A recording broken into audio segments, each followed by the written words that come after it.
I'm recording. Okay, so we're screen sharing, I'm reporting, and the biggest problem many people face is that they see the world in Boolean terms. That is to say, they see the world as either black or white, or they see components of the world as either black or white. We do this over and over again. I see this in interactive storytelling so many times, and it makes me very frustrated. For example, many times when you look at the code for some interactive storytelling thing, they'll just say, if the bad guy is carrying a walnut, then he can do this. Otherwise, he does that. And that's just really, that's stupid. That's wrong. That's not the way the world works. The world is not black and white. For example, human relationships. This is a black and white view of romance. Either two people are madly in love or she hates him. Well, that's stupid. That's not the way the world is. We need something better. Now, at this point, I'd like to ask, I'm really hoping, are all of you at least familiar with Game of Thrones, with that? Yeah. Yeah, the basic character. Somewhat. Yeah. Okay, good, because I did a lot of work preparing that. I was taking a big chance, but it has the best combination of characters. Let's talk about how nice or nasty people are. Now we can start off with this guy. He is a bad guy. He is nasty, nasty, nasty. Black. Okay, that's easy. And this guy, he's a good guy. He's white. Definitely, black and white, good guy, bad guy. He's a good guy. And this lady, well, she's a good guy too. She does she's nice. Everybody likes her, except at the very end when she started killing everybody. So is she a good guy or a bad guy? Or how about this lady? Definitely a bad guy, right? She does all sorts of evil things. But wait a minute, maybe she's not that bad. I mean, after all, they killed her son. They killed her daughter.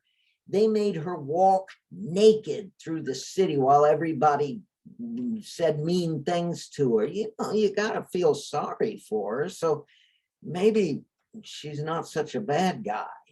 Or how about this guy?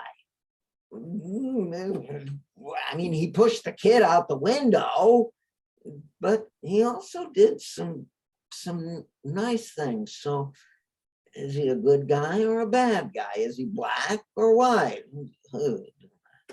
Or this guy, he did some really bad things, but then some people did some really bad things to him. And again, where does he fit into? He doesn't fit into this black and white scheme. He's gray somehow. So here we got these people, and how are we going to figure out whether they're good guys or bad guys? This whole black and white stuff just doesn't work. It doesn't fit. So let's say we tried to put numbers for how good or bad these people are. What kind of numbers would we use? I mean, how do we pick numbers? Do we just pick them out of a hat and just, what are we going to do here? If we can't use black and white, if we're going to use numbers, what numbers do we use? Well, one thing that helps is to line them up in a sequence from the really bad guys to the really good guys and the people in between. That certainly makes it a little clearer.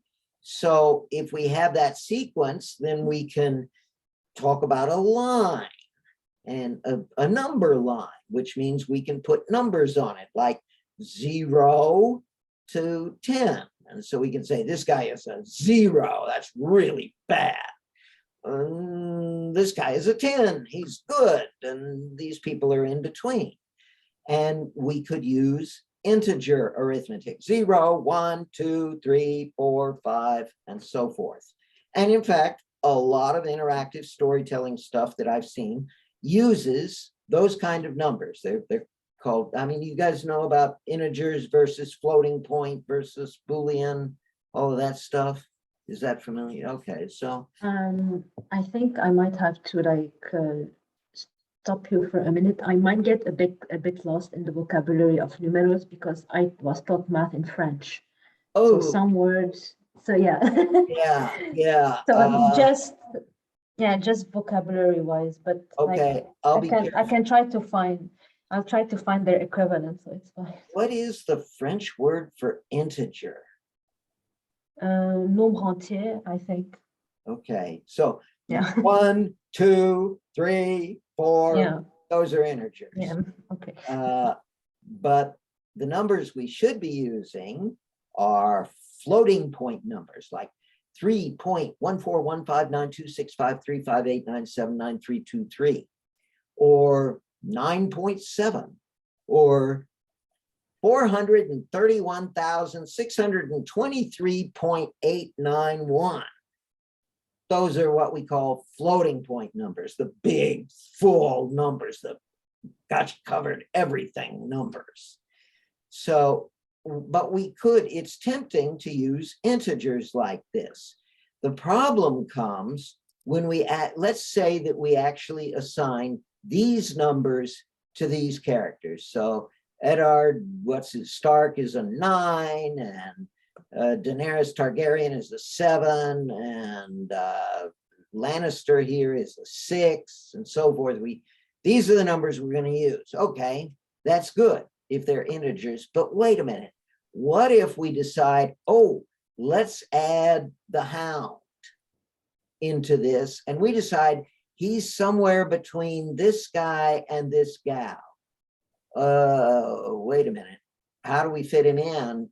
He's a 6, she's a 7. There's nothing between 6 and 7 if you're using integers. So, this is why we can't use integers.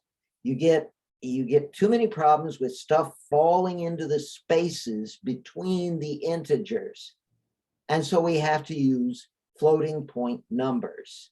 And the system I have always used, and a system I strongly, strongly, strongly recommend to you, uses, it looks like this. 0 is in the middle, +1 is at this end, and -1 is at that end. There are a lot of reasons why this is the best way to work. One way is, one of the advantages of having plus and minus is that you can balance things like bad on this side, good on this side, nice on this side, nasty on that side. You can balance things with their opposites.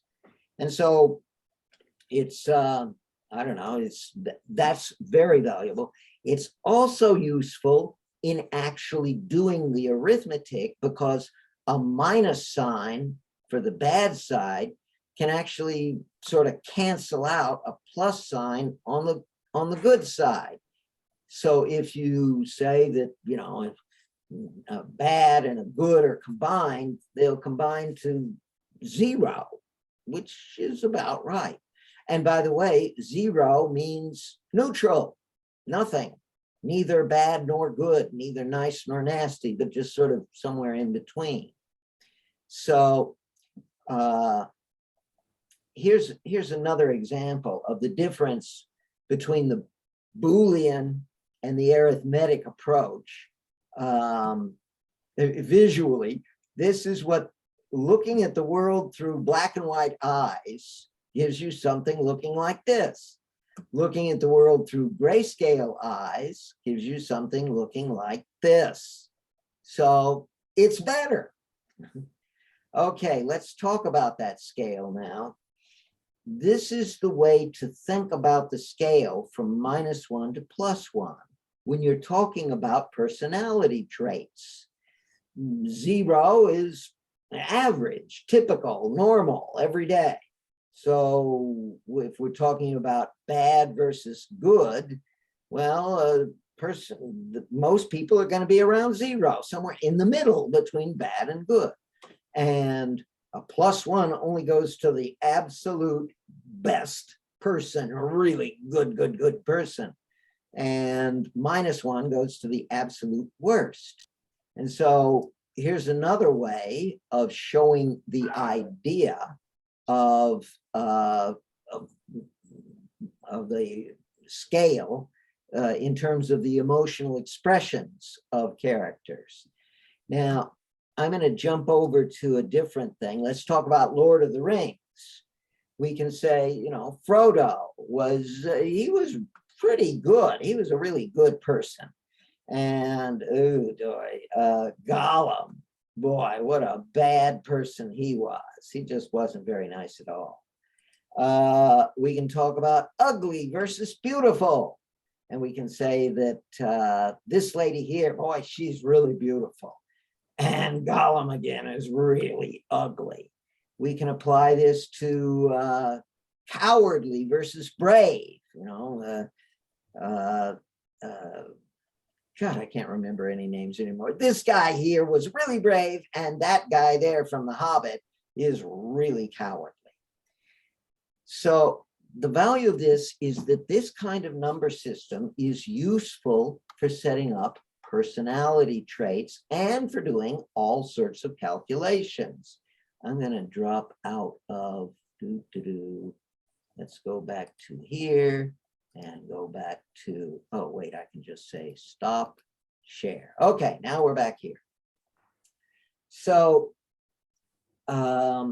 this kind of number system is, I'll tell you right now, this is the only way to go. I have been doing this stuff for 30 years. I've experimented with all sorts of number systems. I even spent time looking into Gaussian distributions, normal distributions, binomial distributions, all sorts of mathematical stuff. And what I can say is, from lots of experience, the best way to use numbers is to have numbers that fall between -1 and +1, with 0 representing the middle or the neutral or the average or the everyday. So let me pause right now. Questions? What do you think of any of this?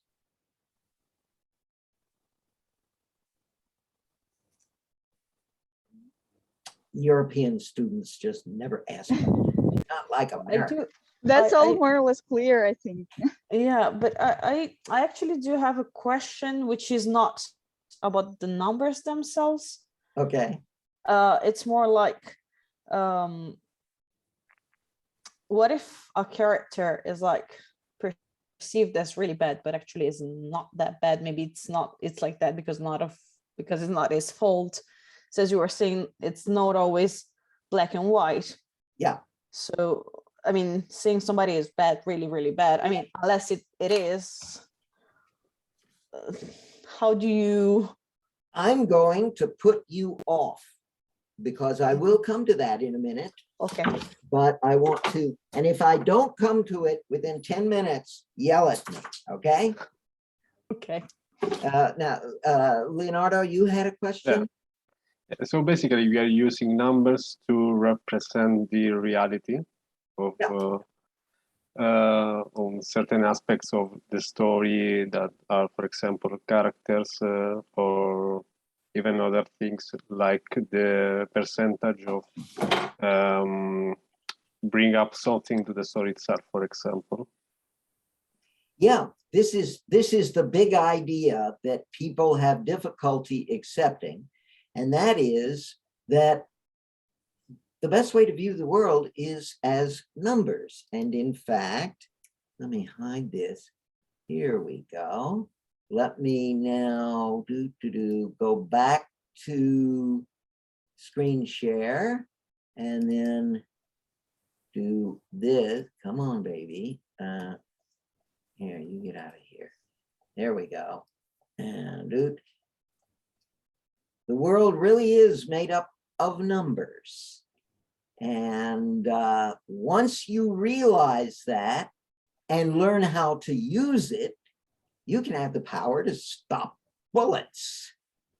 That's the key point that is important to make. Oh wait, did you see that? I did a video.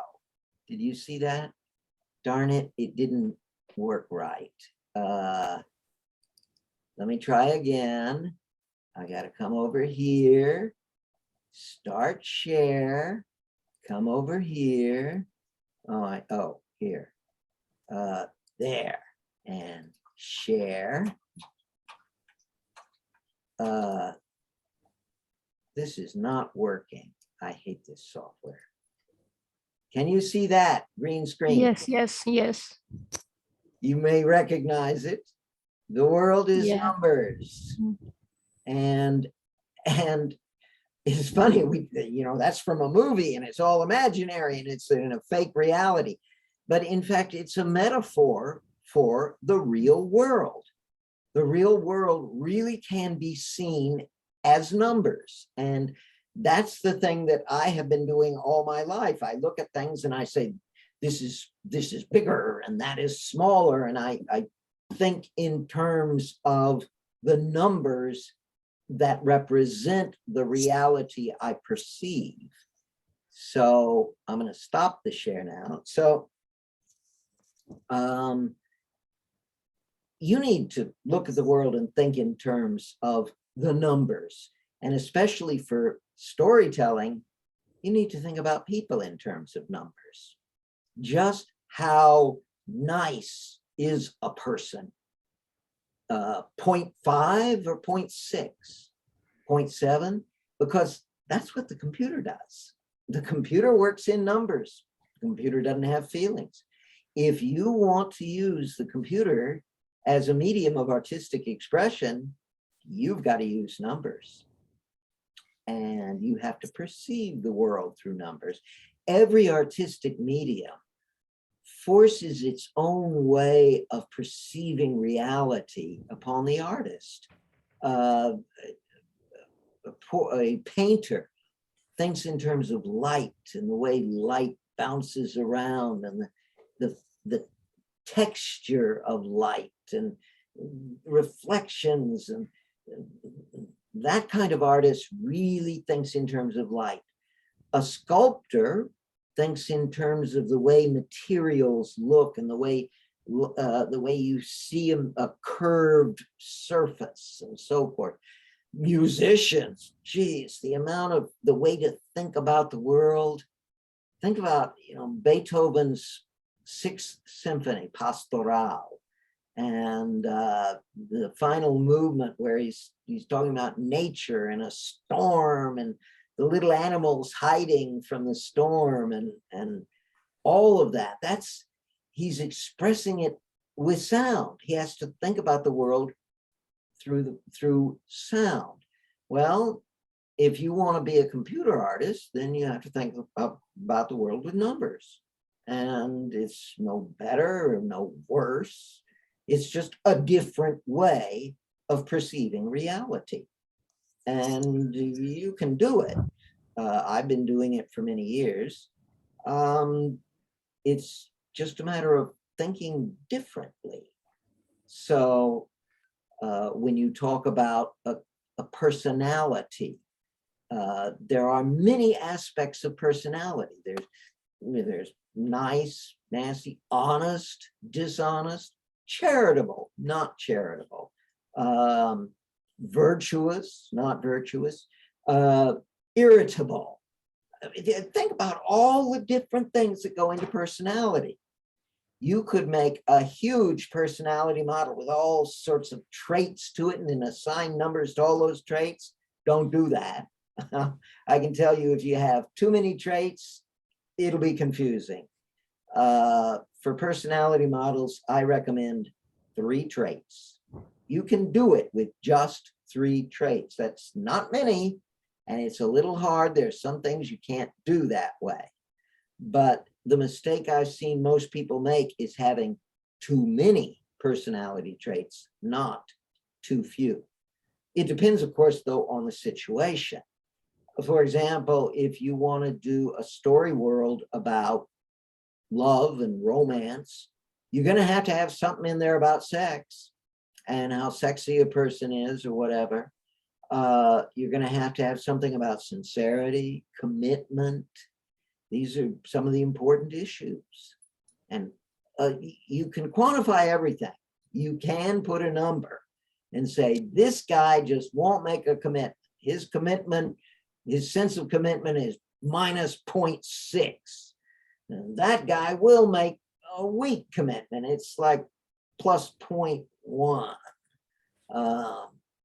You really can assign numbers to just about everything. Now, it may not be true or accurate, but then how many paintings are accurate as photographs?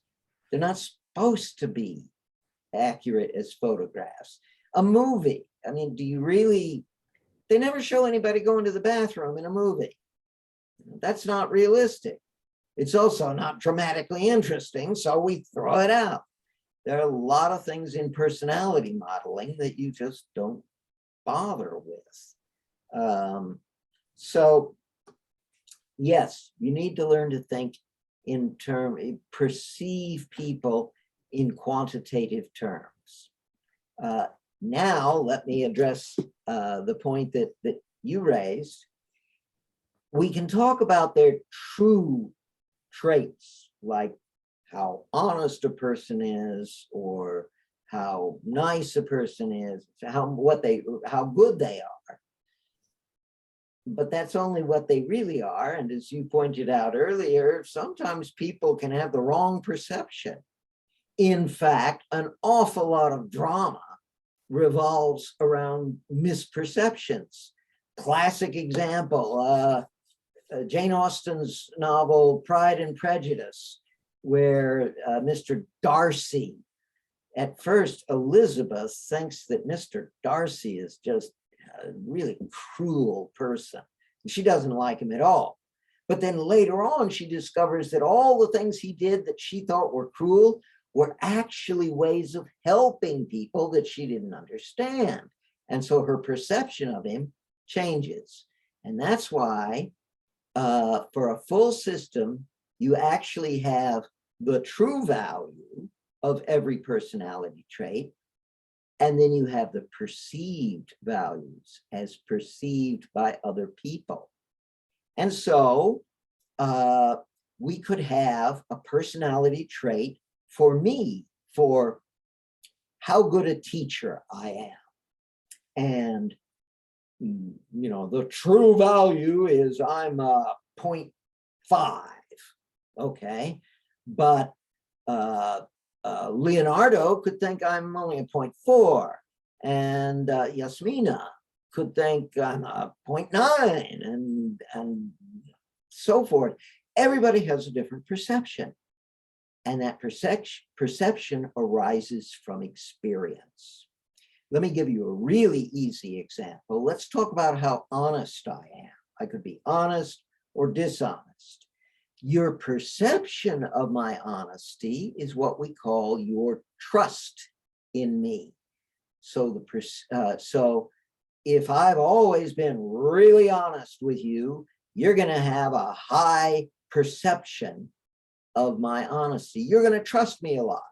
If, on the other hand, you've only had 2 or 3 interactions with me, and in one of them I lied, you're going to have a lower estimate of my honesty. You're going to have a lower trust value, a lower, what I call a p-value. So for every personality trait, there's the intrinsic value, what the person really is, and then there's the p-value, the perceived value. That's how an individual perceives them based on their actual experience. And remember, your experience with a person is always limited. You never really know what a person is. You have to live with them for years to really understand their true personality. And so there are a lot of differences here. And that can cause all sorts of wonderful dramatic problems. I mean, an awful lot of good storytelling depends on the fact that somebody has the wrong impression. Absolutely standard thing in many stories is these two people sitting here talking, you know, well, what do you think? I don't know. I think that Joe is a really bad person. And they talk and talk and talk. And then they go away. And then the curtains behind them part. And there's Joe. And he says, oh, really? So you always have these cases where one character overhears something that he shouldn't have overheard. And that makes all sorts of great dramatic fun and conflict and so forth. So that's a good example of p-values at work. So especially if they misunderstand them. Classic example. Have you all seen the movie about 20 years ago, Shrek, about the green ogre? There's a great place in there where the girl is inside a house, a place, talking to Donkey. And she says, you know, I really like Shrek, but he could never. I mean, who could ever love me? Look at me, I'm an ogre. And she's then talking about how could anybody love somebody so ugly and so forth. Shrek walks up and he hears her saying, how could anybody like so ugly? He thinks that she's talking about him. And he gets all mad and, you know, go away, and leaves her. And it's just a it's just a mistake. This is very common. This is great stuff for storytelling. So you need it, but again, the only way you can capture it in a number is with a p-value. So then actually though, that particular case is not a p-value. It's what I call a third dimension value. I have to show you this one. I have to draw a picture. I'm going to get a big pen. Excuse me, cats. Okay. So let's imagine a person here, right here, and he has a personality trait, how honest he is. Okay. The p-values are what other people perceive. Those are supposed to be arrows. I can't draw. Okay, so here's what one person perceives, and here's another person over here, and they perceive differently, and so forth. You got all these people, and they have different perceptions of what the true value actually is. Now, here's where it gets even more interesting. In the case of Shrek that I just described, Shrek thinks that the girl thinks that he's bad. So in fact, we're talking, I sometimes call these circumferential relationships. That is, what one person thinks that another person thinks about a third person. So you could have this person thinking that she doesn't like him, but this person thinks, this one thinks that she does like him. I'll tell you, this can get really hairy. It's where you might see it most often is in, let's see, you invited Joe and Tom to the same party? Don't you know they hate each other? That's an example of where you might use that. However, I suggest that if you want to use this type of dramatic thing, only limit it to the Shrek case, where one person thinks about what another person thinks about him.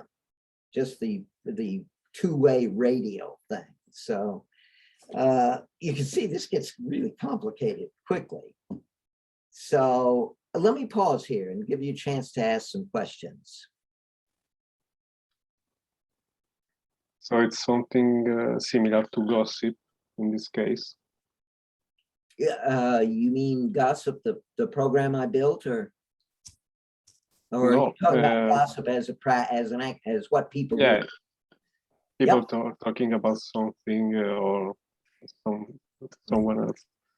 Gossip is all about circumferential relationships. It's all about, did you know that Mary hates John? Oh, I thought Mary likes John. Oh no, but John, he really likes Mary, and Tom likes John, so forth. This is called gossip. Back in 1983, I wrote a program called Gossip about just that. And it was just about people talking about each other. And this was in 1983.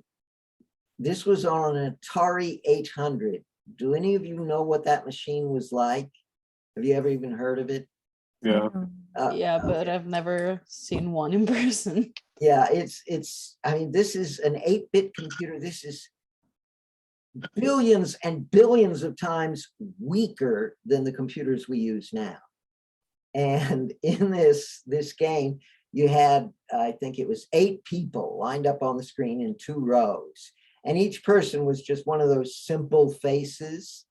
And this was really high tech for 1983. You would use your joystick to pick somebody to call. And when you selected them, you'd push the button and their telephone would go ring, ring. That was really good, but even better, they would pick up the phone and say, hello. That was really great high technology in 1983. And then you could talk to them and say nice or nasty things about people just by making faces, a smile or whatever. So I actually did another version of Gossip about 8 years ago. I don't think you can get it to run nowadays. I highly recommend the Gossip scenario is a really good exercise to learn interactive storytelling, because it involves what I call the statement of affinity. That is, one person saying how much they like or dislike another person. And that is one of the most fundamental elements of human interaction. Although in most stories, it's done with great subtlety. You never say, oh, I like him. You just say, well, I would be a little careful around him. Or, you know, don't trust him too much. I don't want to see you hurt. It's all done very subtly. But for a Gossip game or story world, you could do that. And there are lots and lots of possibilities here. I wonder if I'm going to very quickly see if I can find anything about the screen display I had. There we go. Here is a description. Now let's put it in here in the chat box. There. That's a description. That's a description of my Gossip game. And I'm not saying, hey, do this. I'm saying there are a few really good ideas in there that you should steal. Don't just try to copy what I did, but there are some worthwhile ideas in there worth learning from. And there are so many ways that you can start with a simple Gossip game and then expand it and expand it and expand it. You could end up making a huge, huge story world that way. So I I highly recommend it as a learning exercise. Other questions? So how does this gossip thing is connected to numbers, or we can connect it with numbers and gauge it somehow? Because I'm trying to connect the both things, how to connect it, because Good question. What you do is a character, first, you'll have the personality. Let's say that this is a one-dimensional gossip game. The only thing they gossip about is how much they like or dislike a person. And so you'll have numbers for that. If I really like him, it's like plus 0.7. And if I really hate him, just horrible, it's minus 0.9. And so you have all these numbers, and then you start expressing them. In other words, one character says to another, it's best done over phone calls, because that way you limit the communication. One person says to another, I really hate that guy. So basically, you select who's going to make a phone call, and then that person selects who they're going to call, and now you have two people. And then this person selects who he's going to talk about, and now you have three people. And this person says to that person that I like that person this much, and you pull out the number. And if it's like a negative number, and the best way to do this is with faces. Always use faces of people, and you have a face going, or something like that. You remember those faces I showed? Those came straight from my gossip game back 8 years ago. So use faces to denote how much you like or dislike somebody. And then the other person, so this person says to this person, I hate him. And then this person now knows that this person hates him. This person will probably adjust this person's feeling for that one based on this person's feeling for that. In other words, think about it in normal human terms. If your best friend tells you that Tom is a total jerk, your perceived value for Tom is going to go down because you trust your best friend. Whereas if your best friend says that Tom is just the greatest guy in the world, your perceived value for Tom will go up. And that's how you change the values. So again, it's you're applying common sense in a mathematical way. And you just have to think about, how do I express these common sense ideas with numbers? And it really isn't that hard. In next week, when we talk about this, I will show you the actual way to calculate these things. I just have one more question. Sure. Okay, if we get the values of the perceived value or the original value or the Tom, like what Tom perceives of Joe, after that we get the value, how is it helping us, in which way, so in our perception? Well, it's changing the characters. And so the characters' feelings for each other are all steadily shifting around because of all the gossip going on. And then you can give the player an opportunity. One goal would be get popular. Make sure everybody likes you. That might be a little tricky because they don't like each other that much, but how do you do that? Well, in the version I did in 1983, it was very simple. And that was people like people who like people they like. And people like people who hate people they hate.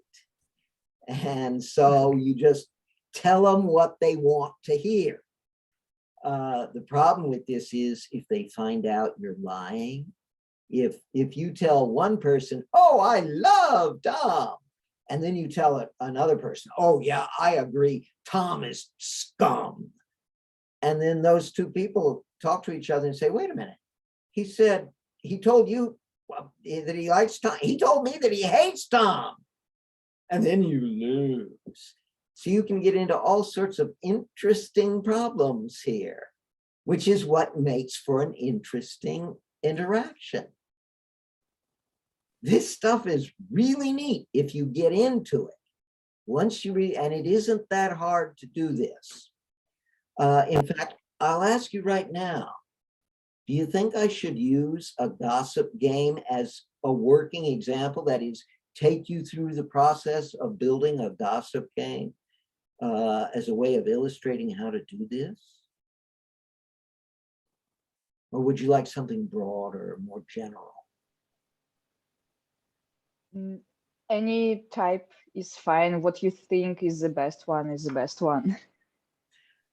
Okay, I want you guys, we only have about 10 minutes left. I want you guys to think about this and then send me an email with, first, I'm sure you're going to have things that still confuse you. Any questions you have, if possible, I'll just shoot an email back with an answer, or I'll discuss it at length next week.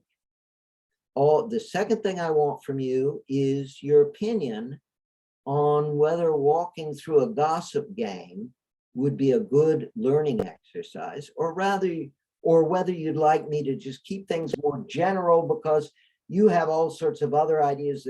There's something you'd kind of like to do that's different, or whatever. Are we talking about theory? Are we talking about coding? Are we talking about numbers? Because Well, I have a question about coding now, but like I'm gonna wait. I want to understand like what you mean, like to use this gossip game as an example. So do you mean like coding wise?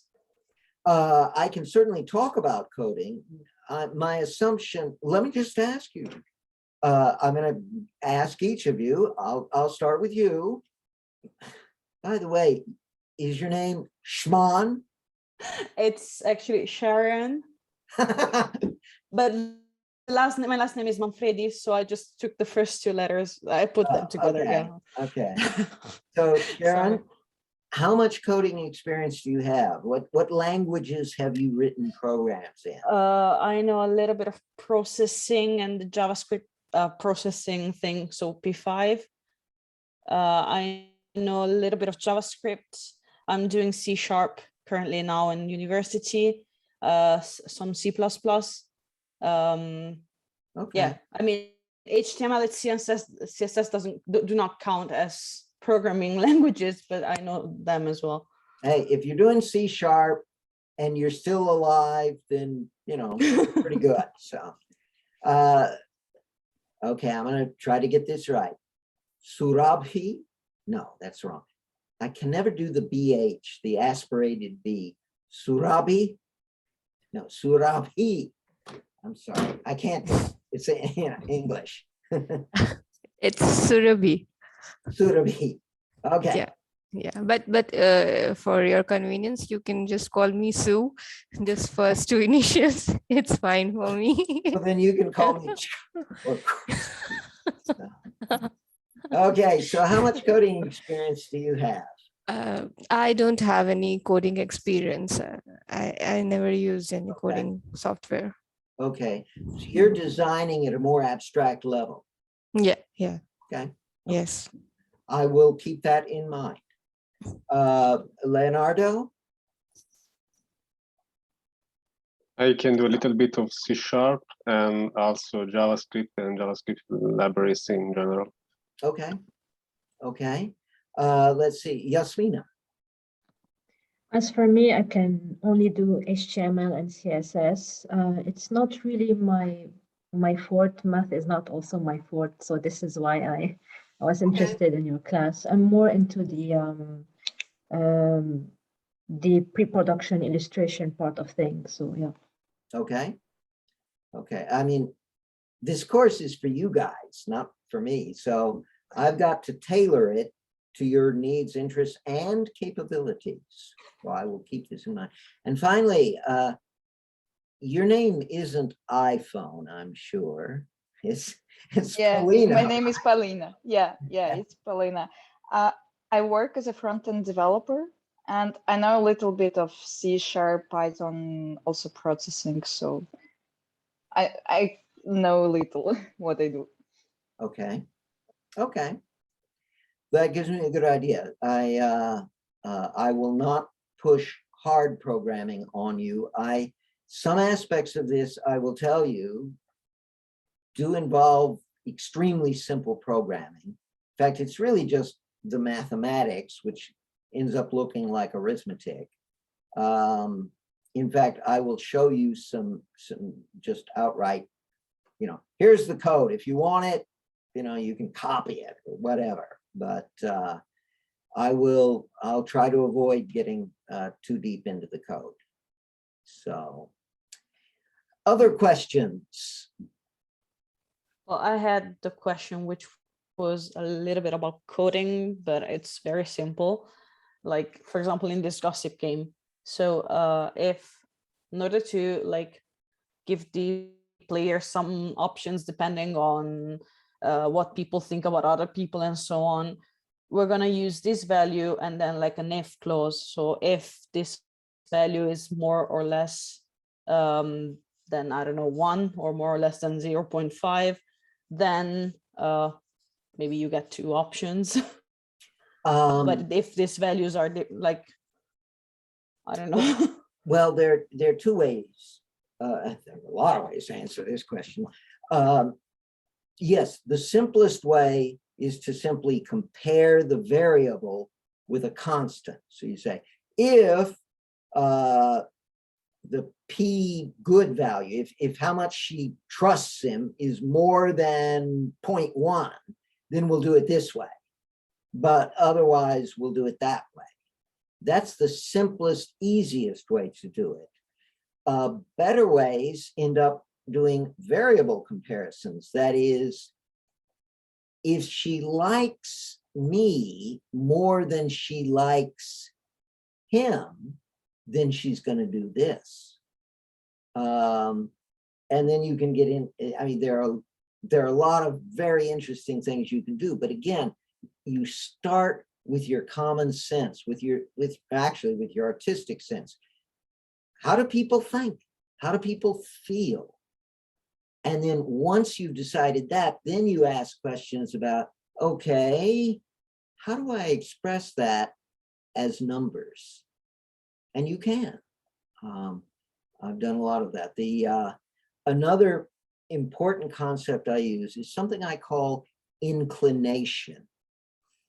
What I'll say is the inclination, I've got to give you an example.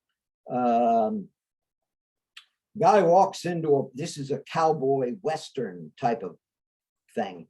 Guy walks into the bar and the bad guy looks at him and says, you're so ugly. My horse wouldn't like you. And the question is, what does our guy do? Does he say, oh yeah, pull out his gun, bang, bang, bang, bang? Or does he, punch him in the face? Or does he pull out a bottle and hit him over the head with the bottle? Or does he say, oh, I'm sorry, please don't hurt me? He could do a bunch of different things. What you do is you calculate for each of those things, you calculate a number I call an inclination. And that number is based on his personality and his relationship to the other guy. And so you could say, well, if he's got a big temper and he's a tough guy, then his inclination to shoot will be this much. And if he's a very cowardly guy, his inclination to do that will be this much. And you calculate a number for each of the options. And then you look at the options and say, which number is biggest? You say, this is the biggest number. This is what he'll do. That's a very simple, fundamental concept. And it allows you to calculate multiple choices. Most of the time people think in terms of binary choices. Either he does it or he doesn't do it. Well, in a lot of drama, people have multiple choices, and giving them a simple, yes, I'll kiss the girl, or no, I won't kiss the girl. That's just wrong. So that's another example of how we can use numbers to make dramatically interesting situations. Okay, well, I want to write down the thing about gossip. And so for next week, the primary topic is the way we do calculations. There's a very simple system I have, very easy to use, that I will recommend to you. In the meantime, you might want to go look at that example of the gossip game I made 8 years ago, just to get some ideas. And don't worry studying it or playing it. Let me write. I may give you examples of stuff in JavaScript, because you can put that right into a web page, and I mean, you copy and paste and it works. So that way we don't get too heavily into the code. Okay, last questions? Okay, very good. Well then, I shall see you guys in 1 week. Okay, thank you. Okay, thank you, Okay. Professor. Thank you. Thank you, Bye Chris. bye. Okay, Bye-bye. Bye-bye. Bye. Bye. Bye. Bye.